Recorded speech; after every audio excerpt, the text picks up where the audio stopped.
Eta neska zeinek egin do? Sara. Zer baitia? Vale, ya está.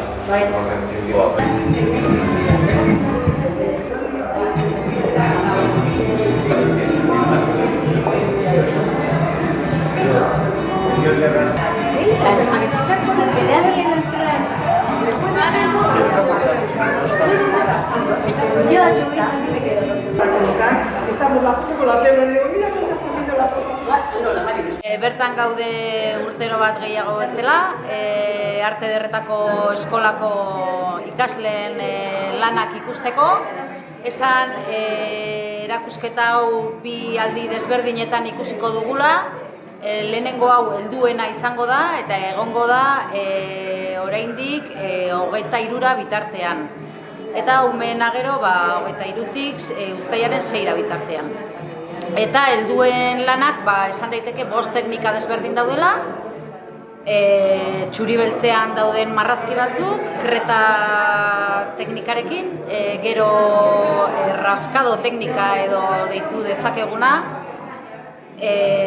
gero guatxak, hemen gure atzean ikusten ditugunak, eta gero ja margora pasatzen gea, pintura akrilikoa, hor ariketa bat egin behar izan dute, giza gorputzarena, eta azkenik batzuk egin dute akrilikoa olearekin edo bai oleo bakarrik.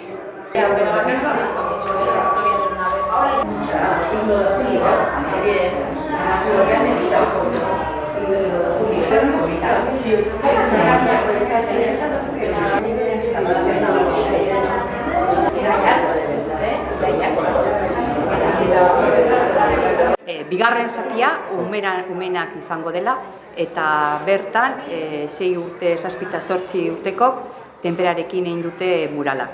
Gaia libre izan da eta igual mural batean 6 pertsona egin dute eta bestetan igual 2 pertsona. Gero 10, 11 eta 12 urtekok akrilikokin baita gaia libre izan da eta lienzoan egin nahi dituzten lanak. Gero komentatzea ere, hemen urte osoko lanak daudela, baina urtearen zehar 2 ikastaro egin ditugula.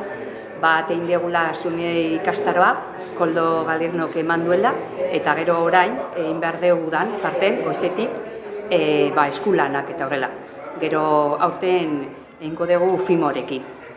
Eta gero ja bukatzeko 25 eta 26 iraien matrikulak egongo direla eta egongo garela arratsaldean 5-etatik 8 arte, inguruztan. Eta eskerrak eman guztiei, gure ikasle guztiei, egin dituzten lan guztiagatik.